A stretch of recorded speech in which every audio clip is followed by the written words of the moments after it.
सब्जी और ये वीडियो नहीं बनाइए आप। चलो भाई किस चीज का खाना रहेगा? खाओ पीना रहेगा। 2:15 हो रहे हैं। लाओ इधर ही रख दो फ्रिज में। ये रखा भैया तुम्हारी मतलब का मैं तो खा रही हूँ एक जगह और जो लाल की मिठाइयाँ वो अच्छी हैं।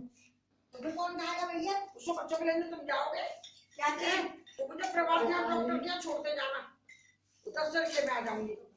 क्या चीज खाएगी? बच्चों का टाइम हो गया 2:15 बज रहे हैं। मुश्किल से 5 मिनट हो रहे हैं यहाँ पे। आपके पापड़ वाली 15-20 मिनट लग जाते हैं पहुंचने में सिग्नल बंद मिलती है तो। मिठाई नहीं आता भाई।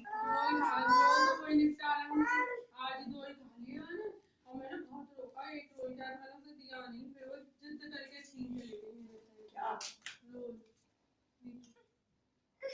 अजय भी मीठा खाती है लड्डू पूरा एक लड्डू खा लेती है बेसन का। चलो भाई तो मुझे भूख लगी है जो बच्चे ना खिलाओ ना